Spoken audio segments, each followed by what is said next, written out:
Hi, I'm Mick Crossland, head coach here at the Combat Academy in Barnsley. This is my assistant today, Tommy Crossland, amateur British and European K1 champion.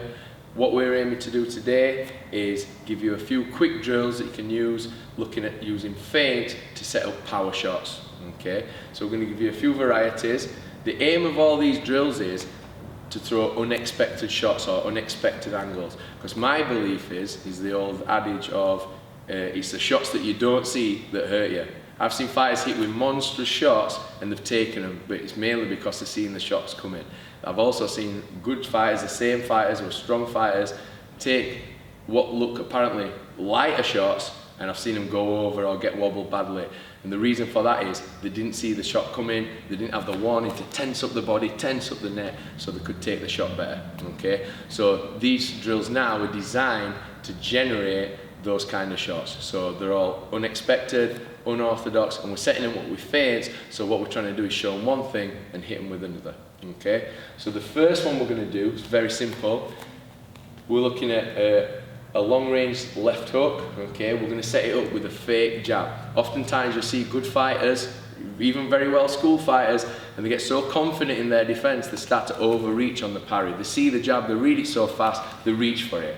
What that does, if I reach for a jab, if Tommy's faking it and he's coming with the hook, it creates a gap that he can then exploit. Okay, so we're going to try and use the jab to create that kind of gap, and then we're going to send in the left hook. So Tommy's going to hold his glove like this and use it as a pad. That gives me a clear target. And what I'm going to do, I'm going to face up. Okay, I'm going to move in on the jab like it's a real jab, and last minute I'm going to change it and turn it over into a hook. There's two ways that I employ this. Generally we'll do it with a nice high tight guard, so we're here, okay, I'm stepping in. It's important that I get my feet in and I line up with the target. The other way, which can work more effectively, but as we've said in previous videos, the more effective something can be, sometimes the more risk we've got to take, is if we drop the lead hand. If you drop the lead hand down here, you have created openings, but if you're confident with your distance and your footwork, you can get away with it a little bit. And what happens is if you lift the jab up like this, that's going to encourage the opponent to reach a little bit more. Okay, and the further they reach, the more time and gap we've got to slot that hook in. So the other way of doing it with the lower left hand is here, okay, and that's where we're at. So me and Tommy are going to go back and forth, drill this a couple of times so you can have a look at the different ways that we employ it. Okay, so do you want to go first, Tommy?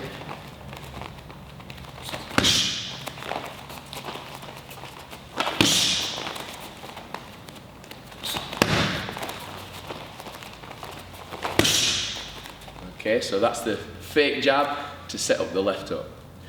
Another way of setting up a big power hook, okay, is using the cross. Now, the beauty of the cross is, what we do when we throw a cross is, I spring load my legs. As I turn my body and dip the knees for power, my legs are dipped and my feet are planted and strong. Okay, so my legs are sprung loaded for power. If I were to throw a left hook and just load up like this, I'd never land it, because the partner or opponent sees that I'm posturing up to throw a power left hook.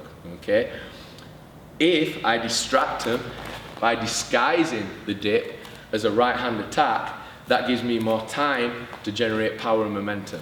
Because of that, what we're going to do with the right hand, we're going to do what we call a leaping left hook. So the kind of left hook where you travel, you're really going to cover distance with it. Okay, you're coming around and over the guard is the aim, and we're going to land with his feet planted and lots of power. So we want to be away from the target, out of range, okay, and what we're going to do will be here, nice and light on the feet, and we're going to fake the cross here, push off that foot, lift that leg, and leap in on the hook, okay. So as soon as I see the target, that's where I'm at. Show you again, I dip the knees, fire the hook, and that's where I'm at. So again, we'll go back and forth, a few examples of this, we'll change position so you can see it at different angles as well. Tommy's going to go, he fakes the cross, comes with the leaping hook. And I see my target and do the same. And do the same. I'm faking, coming in with the hook. Show you at a different angle. So you can see we're covering a lot of ground with this. If you've got fighters that every time you initiate attack, they kind of back up, especially in the small ring, if they're backing up and circling, you can use a right hand to guide them into the hook, okay? So you're showing them the hook, trying to create a reaction, and and then coming in on the hook. Okay, I'll show you one more time. And that's where we're at. Fake cross to set up the lead hook. Okay, next up, what we're going to do is throw one of my favourite shots, is what we call a screw shot. It's basically an upside down jab or an inverted jab. So it is a straight punch. Now, the traditional way of throwing it would be with a nice tight guard and just here, okay? The way we're going to throw it is a little bit more unorthodox, a little bit more committed. So again, it's a high risk maneuver, but seriously high payoff. These are blind shots that fighters don't tend to see, okay? And you will cause a lot of effect if you land clean on the chin. Now we're using this time a dip to set it up. So if I'm boxing here and I start to dip, okay, every time I dip, a good fighter, a well-conditioned fighter, is conditioned to expect that when an opponent dips to this side, they're going to attack from this side, around the side in some way, okay? What we're going to do, we're going to dip to create the reaction where they're kind of opening up, expecting, anticipating a left side attack, an attack on their right side, and what we're going to do, we'll change the direction, so we will dip, push off that foot, step with that, and we're coming under here. Make sure that the chin is covered by the shoulder and by the arm that's not punching, okay? This is quite a hard shot, and the aim is to drive it through the guard. So as partner is going to use both hands to pad this shot, okay? Again, a little bit like the leaping hook, we're going to leap in a little bit on it and we're going to travel. So it's important that we start off a fair distance away. These are unexpected, unorthodox shots. So when I see the target, I'm here, I'm going to dip. It's not a problem as well if you dip to drop this hand down here, or even how I like to throw it from here. You're going to generate more power, and what you're doing down here, the shot is almost blind because this side's covering it, okay? So I wait to see the target, I've got my lead hand down, and that's where I'm at. I'm pushing off the feet and driving the hips in, okay? I'll show you again from this angle so you can see the dip. I see the target.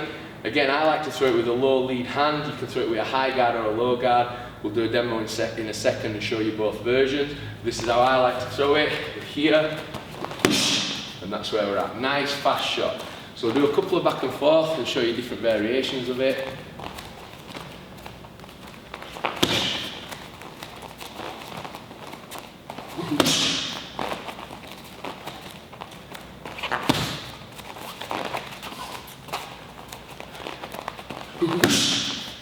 Okay, so that's the dip to screw shot. The dip creates reaction, and then the screw shot threads through the guard.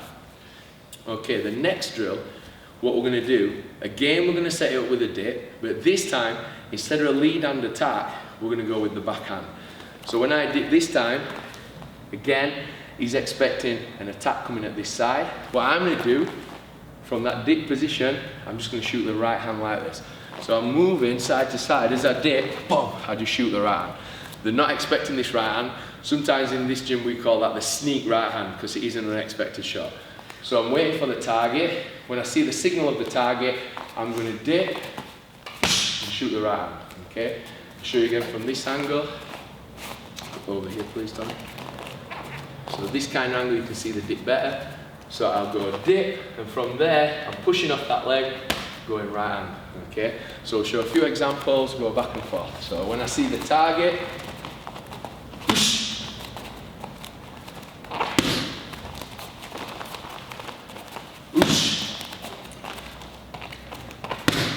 you can also travel a little bit on this and shoot in, but make sure your balance is good when you land. So if you wanted to travel, you land here with a tight guard, okay, you're pushing off the back foot. I'll show you that again from a different angle.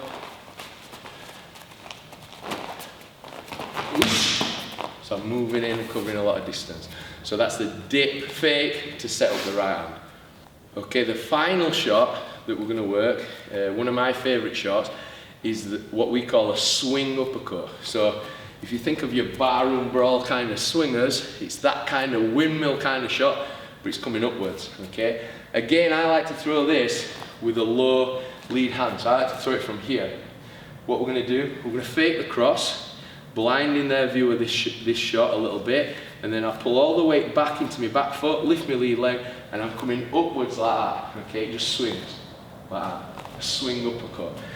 The aim of this one, I like to throw it with the knuckle, okay? So I use the front knuckle, the front of the top knuckle, I come up and back on myself a little bit on the target. And again, I'm swinging up. Now this works well if you just go cross, swing, that's fine. But again, you get more momentum, generate more power with the low left hand. If that's part of your natural style, it's something you blend in now and again, this can be really effective for you. So it gives me the target, it's pointing down, okay? I'm going to fake the cross here. So I've blinded this side a little bit, I pull my weight back, that's where I'm at, okay? So as soon as I see the target, that's where I'm at. So we'll go back and forth one for one. I'll show you with the half guard style and Tommy will show you with the high guard. So Tommy's going to go with the swing uppercut. So showing the cross, lifting up, okay? Now do the same, okay? Show the cross and lift up.